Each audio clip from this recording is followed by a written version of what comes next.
Hello, everybody, and welcome to another episode of Small Business Success Talk. I'm your host, Christy Smallwood, and today is another Christy's Corner. Because it is Women's History Month all over the place, but for this show, we are going to spotlight women in business throughout history at Christy's Corner, and then some other fun things as longer form interviews as I can get everybody scheduled and produced back out and all that kind of stuff. You'd think I'd get better at getting ahead of the curve, and sometimes I am, and my team is like, yes. And then when I'm not, my team is like, damn it. It's the ebb and flow of all the things we do around here. Welcome to being in business. So, with that, though, thank you so much for tuning in today, because today I want to talk about, because I'm located in Kentucky, one of the things that's real popular around here is bourbon. Now, I don't know if you knew, but there is a longer history of the spirits of bourbon, whiskey, all of that, than there is Kentucky. So, why don't we dive into women throughout history when it comes to alcohol, specifically in the whiskey category, whiskey and bourbon category? Because the last episode I talked about Eliza, who had that first, the plantation and the indigo, and just created all of this booming economy. Around a third of the trade of South Carolina became indigo within 50 years. That's an amazing accomplishment. But here's the thing. I also started out with Proverbs 31 woman. Is that right? Yeah. Proverbs 31 has this whole characteristics of wonderful women. And if you're watching the video, yes, I have to wear glasses every so often, because sometimes these books that I get information from have tinier and tinier font. The older I get, it's just smaller font. That's all. So I'm just having to have a little help. So quit laughing. Anyway, what I pulled from, because I was thinking, oh my gosh, I really would love to have had Mary Ann Barnes, who is the first female distiller in Kentucky, master distiller. Let me preface that, master distiller in Kentucky, Mary Ann Barnes. I met her, I think it was in 2013, 2014, something like that. Wonderful woman. And she's been on my list of people to reach out to see if I could interview her for the show. Just schedules haven't lined up, but that sparked the interest in this whole conversation today about women throughout history in this particular category. The time that I met her was a local event, a women's business event, in which they were also spotlighting like all the things around whiskey. So we had bees, how important bees are. We had a bee maker there, and of course, Mary Ann Barnes, but we also had an author to talk about his book, Whiskey Women. So Fred Minnick is the author of this book, The Untold Story of How Women Saved Bourbons, Scotch, and Irish Whiskey. Now, come on. Women saving an entire industry. What? Let's dive in. So before whiskey, it does a really great job throughout this book. So if you're also seeing, I've got these little tabs all over the place because I want to hit things quickly. But throughout this book, he has done a deep dive into, we're talking history. We're going back history. The first evidence of women making beer. So before whiskey became a thing, because the whiskey is just it's a different recipe for starting from this scratch of things. But the first evidence of women making beer is found on Mesopotamian tablets dating around 4000 BC, BCE, whatever you want to call it nowadays. Many anthropologists believe women cultivated barley for beer, not bread. In 1950, A. Leo Oppenheim, a distinguished Assyriologist,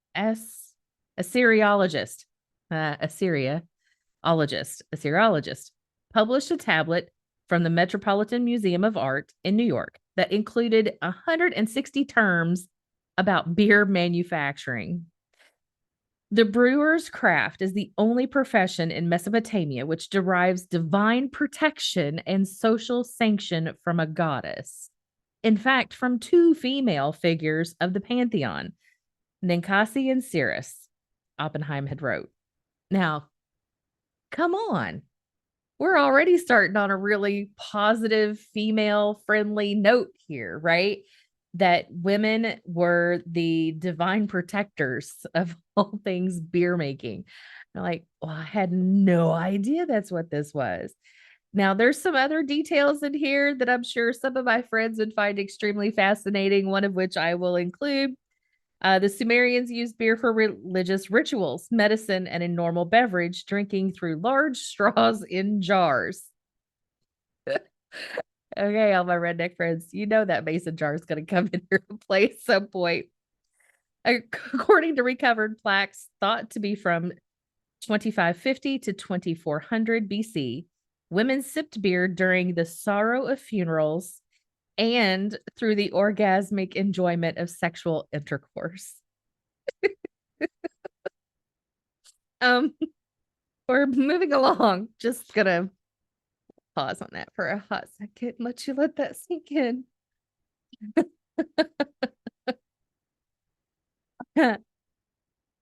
So then it goes on to they sing songs about beer making and all to the gods and how amazing beer is. Egyptian women also made beer. So we were moving from Sumeria, Mesopotamia, Egyptian women. The Egyptian goddess Hathor, was the inventress of brewing and the mistress of intoxication. Her temple at Dendera was known as the place of drunkenness. Despite Hathor's power among the Egyptians, ale received widespread blame for town drunkenness, leading to the suppression of beer shops in 2000 BC. While those disturbing members of the Egyptian community were waxing wrath over the beer shops, our savage ancestors probably contented themselves with such drinks as mead made from wild honey or cider from a crab tree. John Bickerdike wrote on the first page of the 1886 Curiosities of Ale and Beer. Okay, take note. Prohibition was not new in the 1900s. Prohibition started in 2000 BC in Egypt when people were taken to the streets being too drunk. Shocker. This is not a new phenomenon. So then we move on to Greeks and Romans. Now, the Greeks and Romans actually forbade women to make wine or to drink alcohol. The Greeks viewed drinking wine as a cultural event for the highest ranks and did not approve of women drinking, but did not show the same fervor as the Romans for punishing women. The Roman elder Cato publicly stated he would punish his wife if he caught her drunk. Well, then don't drink that much. In the second century book, Attic Nights, Aulus Gellius wrote, women were not only judged, but also punished by a judge as severely for drinking wine as for committing adultery. Can you imagine? My friends nowadays would be like, no, that falls under FAFO. Nope. Ironically, the Roman Empire was partially conquered by German barbarians who allowed their women to drink and even make beer. Viking and Nordic women could drink, but their level of imbibing is not very clear. So, more history, more history. In several ancient cultures, beer was used as medicine and entertainment, as well as a complement to rituals. They buried their dead with jars of beer and wrote about its significance. Sumerians, Egyptians, and Peruvians all trusted their women to make the liquid that kept people alive. I just find some of this so hysterical nowadays that, first of all, the alcohol, and I'm sure it was made different than it is now, but not all that different. So to think that back then it was an elixir of life and now I don't know. It does calm the nerves. I will say that, but there's a fine line. I am definitely not telling you that you need to just go drink all day. That's not at all what I'm encouraging. This is the history of, let's keep going. In the Middle Ages, female brewers remained important to their societies. Dutch women were considered better brewers than men. In 1300, brewing was a ubiquitous trade that required little specialized skill or equipment. As such, it was accessible to women. And in the mid 1400s, women in London counted for 30% of the Brewers Guild. Those who made beer were called ale wives and brewster wives, but were most commonly referred to as brewsters. These women perfected beer and ale from the 1200s to the late 1400s for the same reasons as the women thousands of years earlier. Beer was the safest drink and simple to make. It also became one of the best antidotes, apparently, to whatever ails you. Sorry.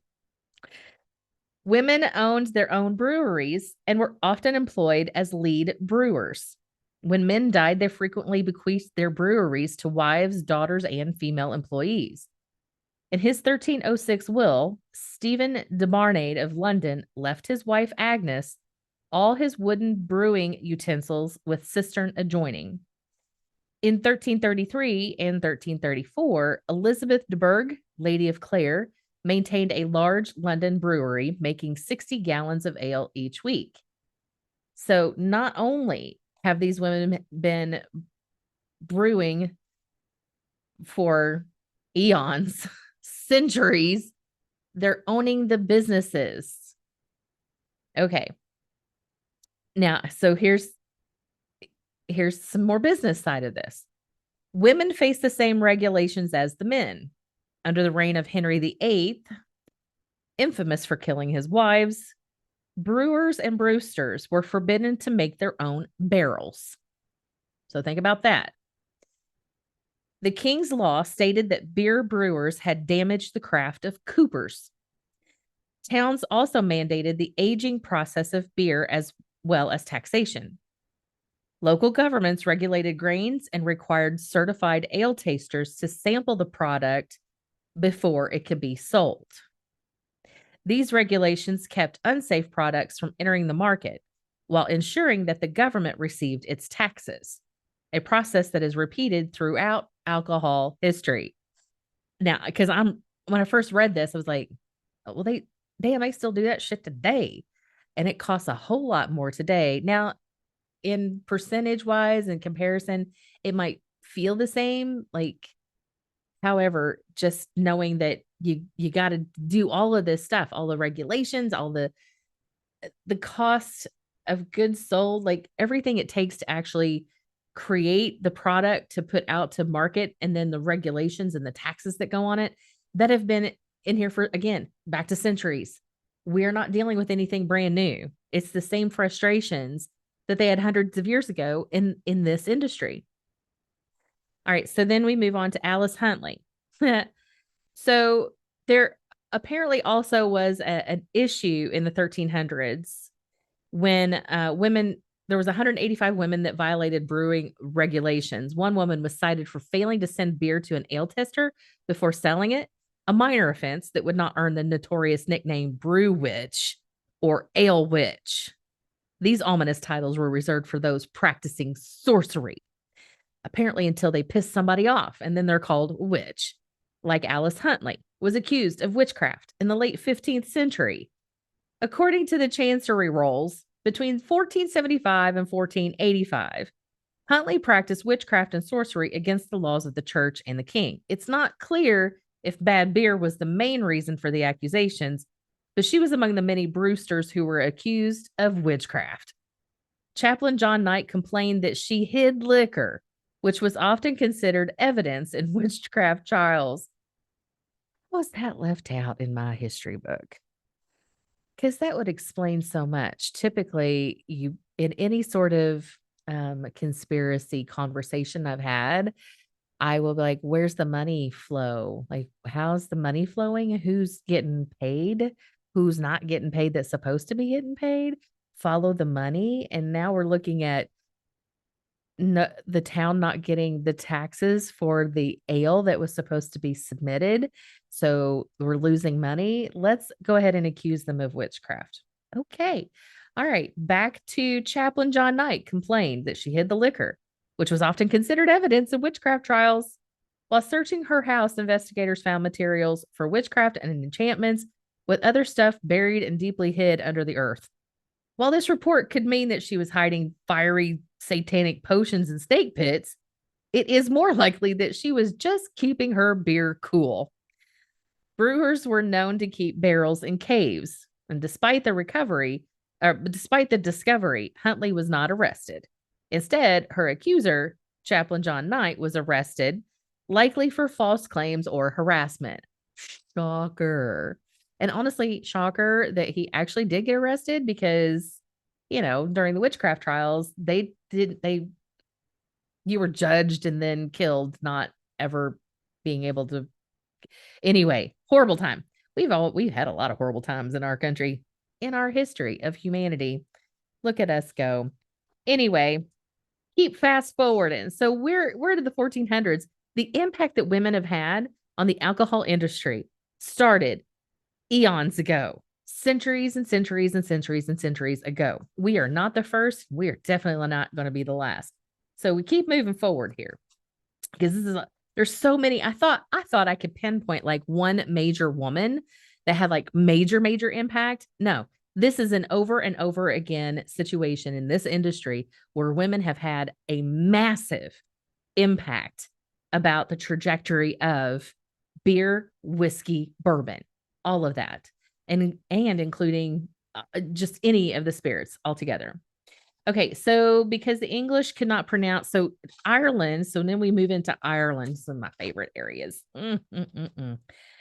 So English soldiers invaded Ireland in 1172, and they found the Irish drinking an alcohol called, and I'm going to get this, Iscabaha, I think.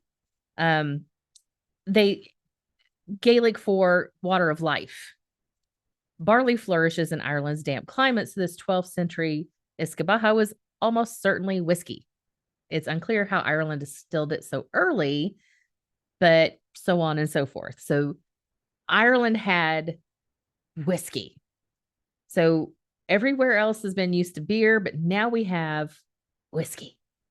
Whiskey then makes its way to England, in which England starts to get really into all of this because it was gifted to Queen Elizabeth I as a 32-gallon keg of whiskey as a supreme gift. They love their whiskey, as we all still do. So the English continued to have a lot of fondness for Irish whiskey.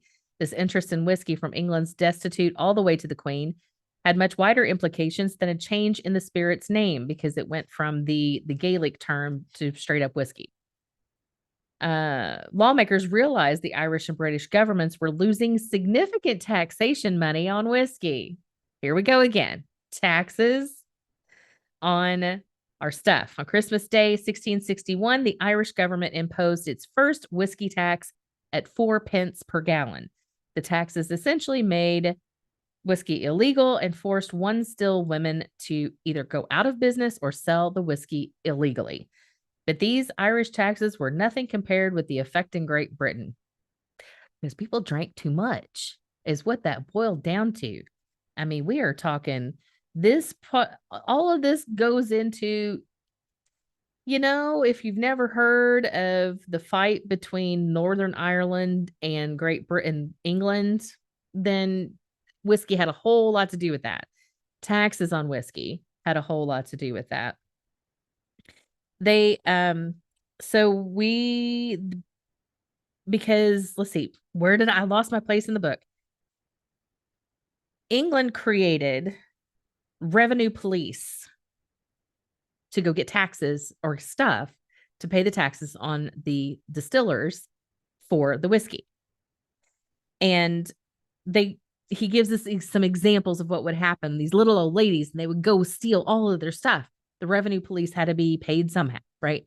So there's even examples in here. Rather than have her life dictated by these agents, Margaret Mullaney fought back. Mullaney slit her only cow's throat to prevent excise agents from taking it. It's more likely the police would have sold the bovine for personal profit than put the money toward her fine. Agents always wanted more. So, I don't know exactly. It's not extortion. It's maybe it is extortion. It's that whole protection money, like mobs. Like you can see how this just perpetuates all of that kind of stuff. If people were left to just make whiskey in their kitchens like they used to, we wouldn't have some of these problems. um, the townspeople eventually fought back. They no longer stood idly by or allowed their children to be harassed. Fueled by hatred for the English, the Northern Irish killed excise agents with bullets, fire, and blades. In several skirmishes between 1810 and 1815, agents retreated when distillers and residents outnumbered them. Speaking about the violence between the agents and distillers, Anus Kofi, as surveyor of excise and acting inspector general of excise, told the House of Commons, from the several attacks that have been made upon the revenue parties who attempted to make seizures in that place upon former occasions, and whose efforts had failed, the parties sometimes having even been obliged to enter into terms of capitulation with the smugglers to surrender their seizures upon condition of being allowed to depart in safety, it was considered necessary to send a large force. Whenever an attack was to be made upon it, great difficulty existed in procuring such a force to act in the matter that was necessary to accomplish the object. Coffey also described a skirmish in which an estimated 50 to 60 distillery workers fired 200 bullets at the tax collection party. Now, these are the things that then fuel these moments of history. And it's amazing to see how women's place in it continues to move that whole thing forward. This whole, because what also happened around the same time is the potato famine in Ireland. Now, for those who are not familiar with that, it killed hundreds of thousands of people. It was a mass immigration to America, and just so much heartbreak and famine and loss. This dire time showed a gentle side of Kate Kearney, Ireland's most famous whiskey distiller. Considered a beautiful woman, Kate lived in a quaint cottage at the entrance to the Gap of Dunlow. She distilled a mixture of grains and herbs, which she gave to anybody during the famine. In 1840, one traveler, Edward Newman, wrote that he had received a cup of whiskey mixed with goat's milk from Kate's own hand, and it was a very comforting mixture. It's bourbon cream, the first example of bourbon cream, which I really like that on a cold, chilly winter's night. Anyway, her illicit hooch was never confiscated by the law, probably because Kate Kearney wooed any lawman who attempted to arrest her. Her beauty and whiskey were so legendary that travelers 20 years after her death showed up for a taste. How much impact do you want to have in the world? I'm going to add her to my list of #life goals. Baptist Magazine wrote in 1872, Kate Kearney is one of those weird, half real, half mythical characters around whose name has gathered much that is romantic. If such a person ever lived, it is certain that she never dies. She became a symbol throughout the famine, an idea that good can come of illicit whiskey. And there were probably many other Kate Kearneys helping the poor and giving the sick homemade liquor to ease their suffering. But the relentless force of the revenue police did not give history many pleasant stories of whiskey during the famine. Even in the national crisis, the revenue police still hunted the distillers. There's just so many things that it's amazing to see how we don't learn from our own histories, that we tend to repeat history because we hardly ever learn those lessons. Now, what lesson is there to learn from all of this? I don't know. Because I would need to meditate on that.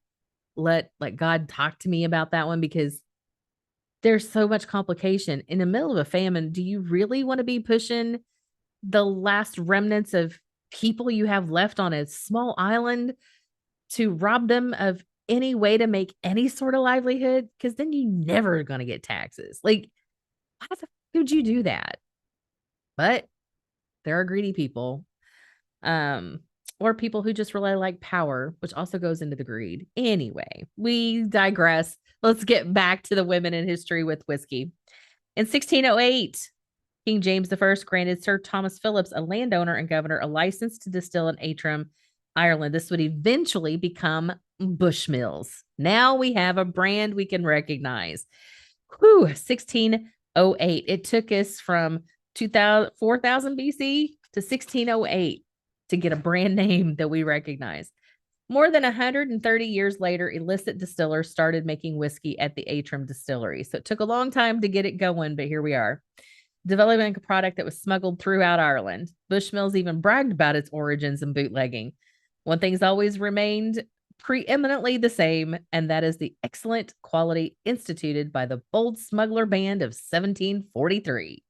Okay, well, we got to love some Bushmills at this point. After this episode, I'm going to go get me some.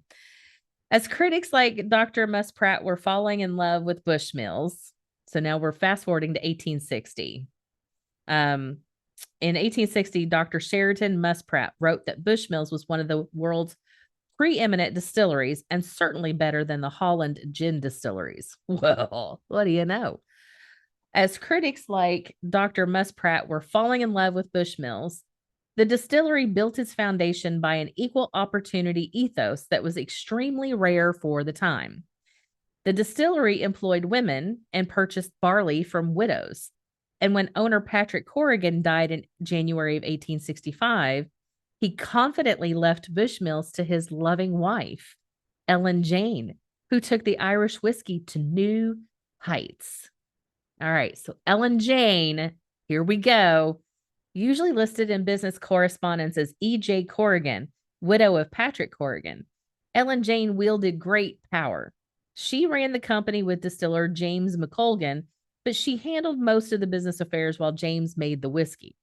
When Ellen Jane negotiated the terms of her lease in 1874, she ensured that pause. When Ellen Jane negotiated the terms of her lease in 1874, do you remember what I said about the Proverbs 31 woman? She finds a piece of land and buys it.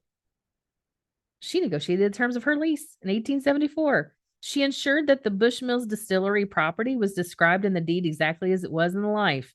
Malt house, straight line along the old country road, extending northward. All the details are in here. You don't need it. She also made sure nobody used their water, protecting their sole access for a favorable supply. Y'all, genius. She was looking ahead. When Ellen Jane took over, Bushmills was an extremely successful operation that produced around 80,000 gallons of whiskey a year and was already considered the best parliamentary whiskey in the north of Ireland, said a major general in 1830. While the editor of the Fishing Gazette said, "We can safely say that Old Bushmills is unquestionably the finest Irish whiskey we have ever tasted." Ellen Jane turned this already successful distillery into a limited liability company, transforming it from a Northern Ireland distillery into a serious international company that produced 100,000 gallons a year. She helped introduce electricity to the distillery and fought the old guard on past business procedures.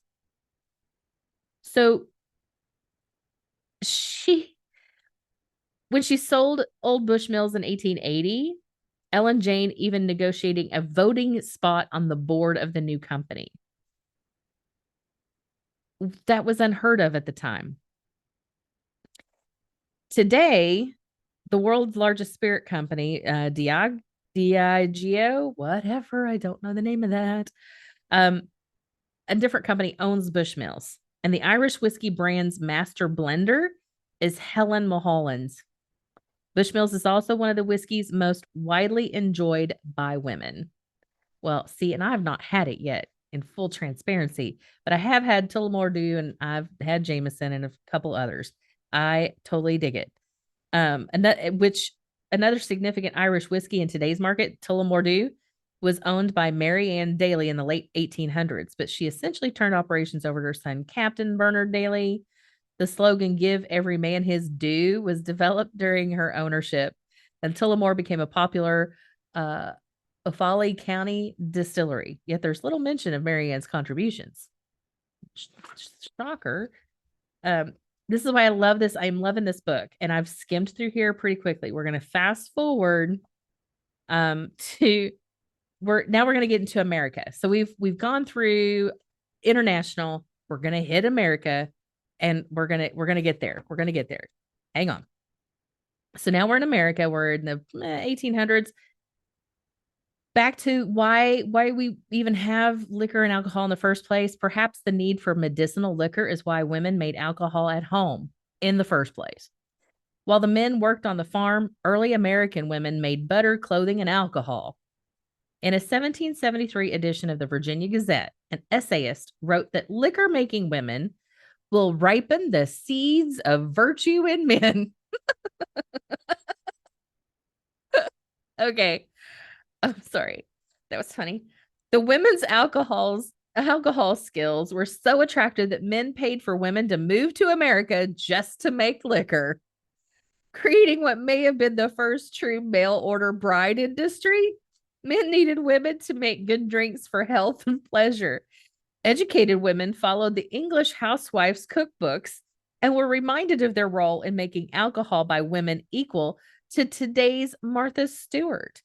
In her 1788 Ladies' Complete Guide, Mary Cole wrote, "The housekeeper cannot be said to be complete in her business without a competent knowledge in the art of brewing." Ew. so, so offshoot industry, mail order brides. Okay, so instead of barley, early American women made whiskey with rye, wheat, or corn and distilled it in a pot still similar to those in Ireland. And they go on to like some recipe stuff and how that was all done. Again, this book is a pretty awesome book. Now, in 1791, okay, the Revolutionary War was over. 1791. At the suggestion of Secretary of the Treasury, Alexander Hamilton, Washington and while that's a great Broadway show, however, Washington and Congress placed an excise tax on whiskey. If Scottish and Irish history tells governments anything about taxing whiskey, it is that distillers do not care much for paying them. Distilleries in large cities made few objections, and some even saw it as a chance to weed out smaller whiskey producers in the hills. But the whiskey families west of the Allegheny Mountains, making rye whiskey commonly referred to as Monongahela rye, ooh, I'm going to butcher that, saw the tax as a personal assault. Whiskey was their drink of choice, medicine, and primary source of trade. They even supplied George Washington with whiskey for his troops. And now this new country wanted to tax them? Oh, you can just hear it, right? When tax collectors showed up in the early summer of 1794, 50 armed men attacked the home of John Neville, regional supervisor for the collection of the federal tax in western Pennsylvania. So-called whiskey rebels also attacked Pittsburgh, Fort Pitt, and destroyed federal property throughout Pennsylvania and Maryland. Making matters worse for the new government, rumors indicated that rebels were negotiating with the English and Spaniards for support. In response, George Washington, a whiskey maker himself, activated 12,950 militiamen from New Jersey, Pennsylvania, Maryland, and Virginia. This was the first time a federal army would be used against U.S. citizens, many of whom fought during the Revolutionary War. Because of tax of whiskey, y'all. Again, money, tax of whiskey, like quit messing with our businesses. It's an absolute attack on small business. If that was the thing that was primary to you as a small business owner, you're getting attacked. Like, anyway, don't get me started on the tax conversation. Although the women's contributions to the Whiskey Rebellion are not well documented, the War of 1812 and Civil War greatly needed women making whiskey and treating the wounded with whiskey medicine. During the Civil War, especially when whiskey making men enlisted, women were important for the production and distribution of whiskey. Female traders would show up at Southern camps selling whiskey at a discount. According to Confederate officers, the drinking greatly impacted the Confederates' ability to fight. Confederate General Braxton Bragg said, "We have lost more valuable lives at the hands of whiskey sellers than by the balls of our enemies." Again, when you can't hold your liquor. So there's a lot of argument to be had, but all right. So fast forward, we're getting ready to find another name that's familiar. In the late 1780s, Mary and Jacob Beam were a part of the Great Whiskey Migration when whiskey makers were leaving the Northeast for the hills of North Carolina, Tennessee, Kentucky, and Georgia. In some cases, they were escaping the federal excise taxes and seeking harbor in remote states that would not be accessible to Washington's army. But there were already an estimated 500 distilleries set up in Kentucky at the time of the Whiskey Rebellion. So it is as likely the Beams were just looking for a new home, just as others were discovering the American frontier. Nonetheless, the Beams were listed in the first census of Kentucky as Lincoln County residents. Between 1792, 1803, then it goes on to like who inherited what land and how they got all tied up in the family stuff together. But Jacob Beam knew the distilling business, but he had no means to buy land. He could farm and mill and was a good whiskey maker, but what good were those skills if he couldn't buy land to plant corn or to set up a still? Without Mary and the awkward inheritance scheme, the world's current best-selling bourbon might never have been. More than a decade after the Beams were settled, whiskey making had become a strong business with hundreds of distilleries in Kentucky alone. Kentucky whiskey makers were floating barrels down the Ohio River to other river towns. Can you imagine? I really wish there was a picture of that. I'm going to have to see. That would have been in the 1800s. Okay. More than a decade, let's see, after they were settled, American whiskey's only competition was rum. So then it goes into like more conversation about what it was sold for and the taxes and all of that kind of stuff. So if it weren't for his wife, Mary, inheriting land, we would not have Jim Beam liquor today. We wouldn't have Jim Beam whiskey today. Bourbon. We wouldn't have it. Thank you, Mary, for your land contribution to the history of bourbon. So fast forward to our own history of prohibition in America. By 1918, 27 states, 1918. So roughly 100 years later, 1918, 27 states adopted prohibition. And with World War I, the temperance camp made connections between the country's war enemies, the Germans and Americans top brewers, and it goes into some of this like details around prohibition and who joined in. And, this prohibition is going through. It's like a great prairie fire sweeping across the nation, across the country, and cannot be stopped. Okay, fine. Well, then you get into the funny stuff that lawmakers say, no greater piece of constructive legislation was ever added to the Constitution of the United States than that embodied in the 18th Amendment. Perhaps no amendment to the Constitution was ever so thoroughly considered from so many angles as was the 18th Amendment. I was like, you gotta, what? Did I remember the previous amendments or after? Like, anyway. So they thought all this through. They did prohibition. And his final paragraph in this chapter on temperance women was thousands of women didn't get the memo. Their prohibition era alcohol stories are filled with mobsters, hillbilly moonshiners, and the occasional lady hiding a flask in her garter belt. Women meant so much more to the underground booze movement. In a time when their gender essentially made America dry, whiskey women kept the country wet. I'm sure they could take it all kinds of ways. Anyway, so all of this history leads up to what I know today. Like there's a lot of amazing women in this industry of bourbon, like Peggy No Stevens, who started Bourbon Women organization.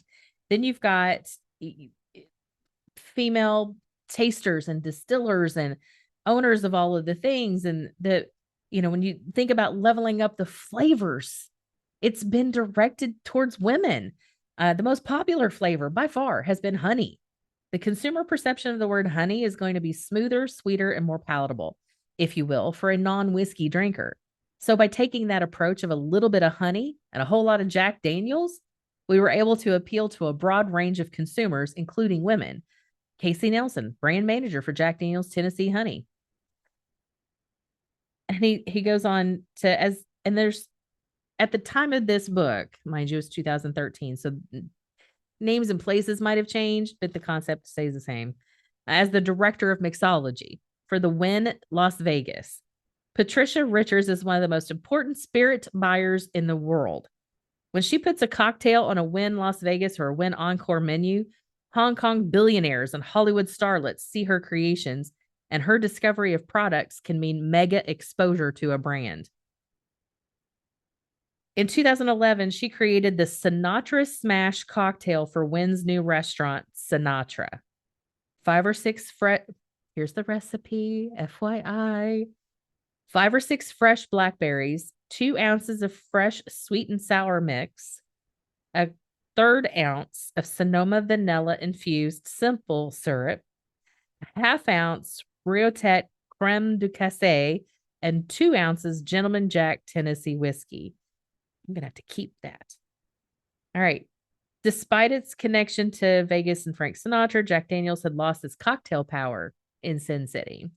Few, if any, bars feature creative Jack Daniels cocktails in 2011. Furthermore, Jack Daniel customers typically drink the whiskey on the rocks or with Coke, and bartenders have generally cut back on cocktails in lieu of hippier, edgier cocktail whiskeys such as Bullet, Woodford Reserve, and Redemption Rye. So as brands and things change, we see this ever-evolving industry of alcohol and spirits, and there's new, craft cocktails, mixology, and people are really into. I personally love different flavors of things. I don't drink to just get drunk, but I do enjoy a good bourbon that has a really good solid flavor. And honestly, this book also brings out the whole point that women have an extra sensory sensitivity to smell, odors, fragrances, flavors, fragrances, things like that. So we're able to maybe sense the layers of a palate a little bit better. So it's like, no wonder women have kept this industry going from the very beginning. And there's no one specific woman that overly stands out, but there have been thousands of women throughout the course of time that have kept this industry vibrant and alive and going. Now, of course, men get involved in it, and we say it's a male dominated industry, but the fact that women have been there the entire time, we're just back here doing the work. That's all. That's what we're doing. I do encourage you, like, if you like any of this conversation around spirits, there's a couple of previous episodes I encourage you to go back and listen to. One of which is Pixie Paula. She's easy enough to find. Pixie Paula has her own distilleries, and she will actually work with other celebrities to create white label brands. And it could be vodkas, it could be gins, but it's definitely in the spirits industry. And then there is Jennifer Bryan with Make and Muddle. So she creates the flavorings that can go in with to make a ready pour Manhattan. So all you need is the bourbon to put in it, and it's ready to go. So things like that, go listen to those other ladies who are doing it right now, and find those distilleries that are women-led, women-owned. Castle and Key here in Kentucky. I'm not sure if Marianne is still with them or not, or she has moved on to another distiller, but there's a lot of women influence. I know Michter's had a master distiller, a female master distiller. So just so many amazing women in the industry of alcohol, specifically whiskey and bourbon. And I'm now that I've went through this book again, I was like fascinated. Again, the book is called Whiskey Women, written by Fred Minnick. Highly recommend if you want the kind of a condensed background and all of that. So that's your episode for today of Women in History in Business with Small Business Success Talk. I've been your host, Christy Smallwood. Check us out again on the next episode of Small Business Success Talk, where we have a bunch of women in business talking about what it's like to be a woman in business. Stay tuned.